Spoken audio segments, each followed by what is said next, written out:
की special story में आपका स्वागत है। मैं हूं आपके साथ राधिका राज। मौसम में धीरे धीरे गर्माहट के साथ ही राजनीतिक तपिश भी बढ़ने लगी है। दिल्ली में विधानसभा चुनाव की सरगर्मियां जोरों पर है। ऐसे में बिहार में भी सियासी उठापटक शुरू हो गई है, क्योंकि दिल्ली में अपनी ताकत झोंकने के बाद अब कांग्रेस ने बिहार का रुख कर लिया है और राहुल गांधी ने कमर कस ली है। लेकिन इस सबके बीच में कुछ लोग खलन डालने के लिए भी पीछे नहीं है। तो चलिए आज की स्पेशल स्टोरी में बिहार के उन सभी पहलुओं से आपको रूबरू करवाते हैं जो बिहार की सियासत में असर डाल रहे हैं।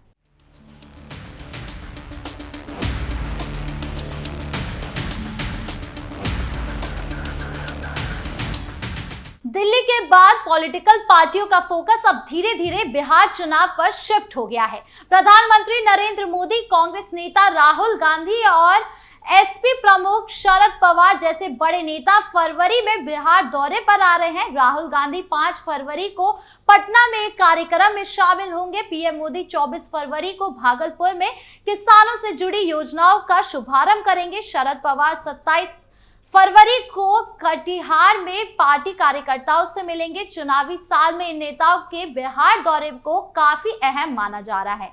राहुल गांधी 5 फरवरी को पटना के कृष्ण मेमोरियल हॉल में जगलाल चौधरी की जयंती समारोह में शामिल होंगे। कांग्रेस प्रदेश अध्यक्ष अखिलेश प्रसाद सिंह ने बताया कि राहुल गांधी विधानसभा चुनाव को लेकर बैठक भी कर सकते हैं। वो कांग्रेस नेताओं से भी मुलाकात करेंगे। पिछले महीने भी राहुल गांधी बिहार आए थे। इस बार उनका दौरा जगलाल चौधरी की जयंती के मौके पर है। आपको बता दें कि ये उनका 18 दिनों में दूसरा बिहार दौरा है। इस दौरान वो 2025 के विधानसभा चुनाव की तैयारी भी कर रहे हैं, उसकी चर्चा हो रही है। कांग्रेस दलित और पिछड़े वर्ग के वोटरों पर ध्यान केंद्रित कर रही है। राहुल गांधी का बिहार दौरा 2025 के विधानसभा चुनाव की तैयारियों का हिस्सा है। वो 5 फरवरी को पटना में पूर्व मंत्री जगलाल चौधरी की जयंती पर आयोजित कार्यक्रम में शामिल होंगे। इस दौरान राज्य के नेताओं के साथ बैठक कर चुनावी रणनीति पर चर्चा हो सकती है। ये राहुल गांधी का 18 दिनों में दूसरा बिहार दौरा होगा। इससे पहले 18 जनवरी को वो पटना आए थे और संविधान सुरक्षा सम्मेलन में हिस्सा लिया था। उस दौरान उन्होंने लालू यादव और उनके परिवार से भी मुलाकात की थी।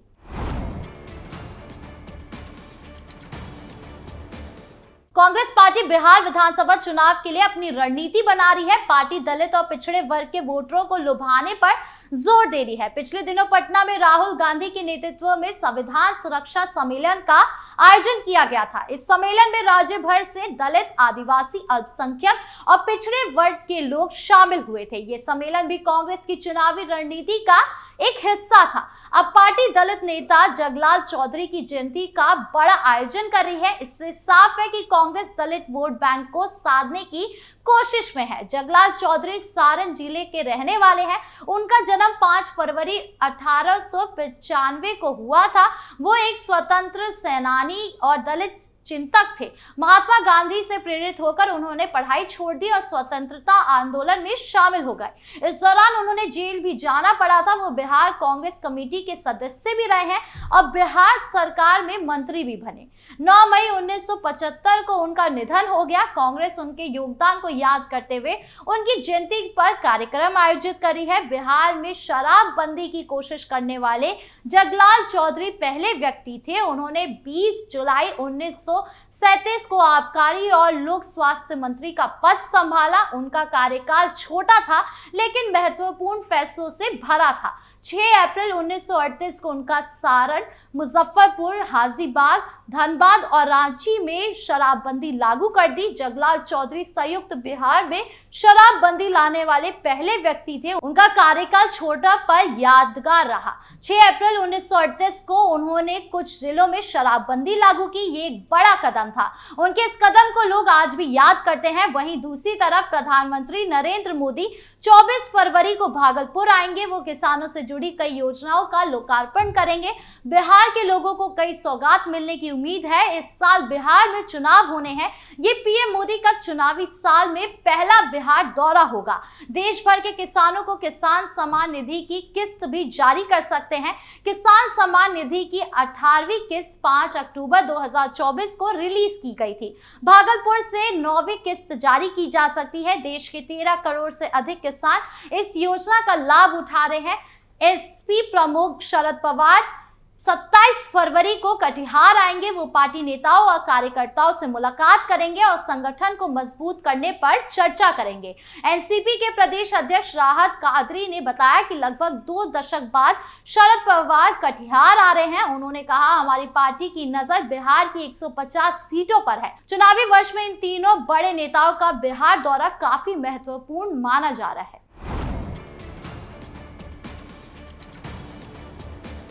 एक तरफ दौरों का सिलसिला शुरू होने को है तो वहीं दूसरी तरफ चुनाव को लेकर अभी से राजनीतिक दलों ने सीटों को लेकर अपनी मांगे तेज कर दी है। महागठबंधन में शामिल विकासशील इंसान पार्टी के प्रमुख मुकेश सहनी ने इशारों से सीटों की मांग राजद कांग्रेस की टेंशन देने का काम कर दिया है। दरअसल मुकेश सहनी ने वीआईपी के लिए इस बार कम से कम 40 सीटों की मांग की है। बीते दिन सिवान में एक कार्यक्रम के दौरान मुकेश सहनी ने कहा कि पिछली बार उनकी पार्टी के 4 विधायक चुने गए थे, लेकिन इस बार उनका लक्ष्य 40 विधायकों का विधानसभा तक पहुंचना है। उनके इस बयान से महागठबंधन के भीतर राजनीतिक खींचतान बढ़ सकती है। 2 फरवरी को मुकेश सहनी सिवान के पिनियाडी पड़ौली में आयोजित बाबा ज्योतिषनाथ और बाबू कारिकनाथ मेले में शामिल हुए। ये आयोजन निषाद मेला संपट निगरानी समिति द्वारा किया गया था। उन्होंने यहाँ पूजा अर्चना की और स्थानीय लोगों में उनका भव्य स्वागत किया गया। कार्यक्रम स्थल पर उनके आगमन पर फूलों की बारिश कर उनका अभिनंदन किया गया। सभा को संबोधित करते हुए बिहार के पूर्व मंत्री मुकेश सहनी ने कहा, हमारी प्राथमिकता अपने समाज को सशक्त बनाना और आने वाली पीढ़ी को शिक्षित करना है। मुख्यमंत्री नीतीश कुमार अभी 5 महीने तक पद पर है। उन्हें इस मेले को राजकीय दर्जा देना चाहिए। अगर मौजूदा सरकार ये नहीं करती तो महागठबंधन की सरकार बनने पर इसे राजकीय मेला घोषित किया जाएगा। निषाद समाज का बेटा अब टिकट मांगता नहीं बढ़ता है। मुकेश सहनी ने निषाद समाज को एकजुट रहने का आह्वान करते हुए कहा कि अब उनके समुदाय के लोग राजनीतिक रूप से जागरूक हो चुके हैं। उनका दावा है कि अब निषाद समाज का बेटा चुनाव में टिकट मांगता नहीं बल्कि खुद टिकट बांटता है। हमारी पार्टी वीआईपी अब मजबूत हो चुकी है और आने वाले दिनों में मैं खुद बिहार का नेतृत्व करूंगा। अब निषाद समाज का नेता सत्ता में होगा तो समाज का भला होगा। वीआईपी चीफ सहनी ने निषाद समुदाय के आरक्षण की मांग दोहराते हुए सरकार पर सौतेला व्यवहार करने का आरोप लगाया। उन्होंने कहा कि अगर बिहार में महागठबंधन की सरकार बनती है तो बाबा ज्योतिषनाथ एवं बाबू कारिकनाथ मेले का राजकीय मेला घोषित किया जाएगा। साथ ही इसके लिए 60 करोड़ रुपए का विशेष पैकेज दिया जाएगा। मुकेश सहनी ने इस दावों और मांगों से बिहार की राजनीतिक में हलचल बढ़ा दी है। महागठबंधन में सीट बंटवारे को लेकर खींचतान पहले से ही जारी है। अब ऐसे में उनकी 40 सीटों की मांग गठबंधन में तनाव को और बढ़ा सकती है। अब देखना दिलचस्प होगा कि इस महागठबंधन में अन्य दलों की क्या प्रतिक्रिया आती है।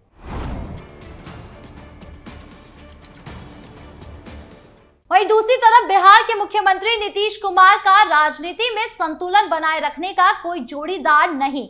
यूं ही नहीं, साल 2002 में 7 दिनों के मुख्यमंत्री बनने वाले नीतीश कुमार ने 2005 से लेकर अब तक यानी लगभग 20 साल से मुख्यमंत्री हैं। ये दीगर की ज्यादातर एनडीए की सरकार में और कुछ वर्ष महागठबंधन की सरकार में रहे हैं। यही वजह है कि संतुलन की राजनीति की नई पारी खोलते नीतीश कुमार लिट्टी विथ मांझी कार्यक्रम में समय से पहले पहुंच गए। सियासी दाव पेच में इन दिनों माहिर केंद्रीय मंत्री जीतन राम मांझी चाल पर चाल चले जा रहे हैं। ऐसी एक राजनीतिक चाल है मांझी की लिट्टी पार्टी। इस लिट्टी पार्टी का ऑरा भी कम किया है। राजनीतिक कद दिखाते मांझी ने विशेष रूप से मुख्यमंत्री नीतीश कुमार और महामहिम राज्यपाल को भी आमंत्रित किया।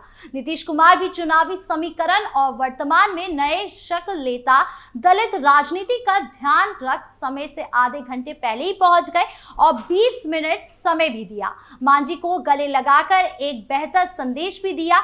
ये सब इसलिए भी कि सीएम और मांझी के बीच हुई विधानसभा की तीखी नोकझोंक से नीतीश कुमार की नकारात्मक छवि भी बनी थी।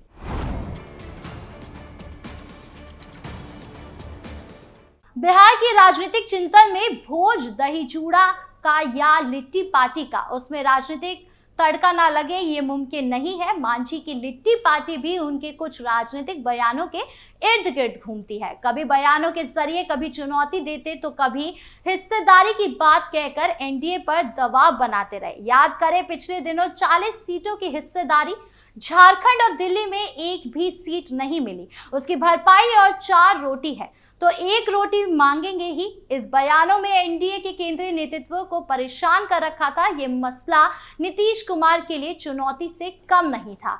ऐसा इसलिए भी संभावना ये बताई जा रही है कि आगामी विधानसभा चुनाव में एनडीए वो इतिहास दोहराने जा रही है। दोनों पार्टी आधी आधी सीट बांट लेगी और अपने साथी दल को टिकट देगी।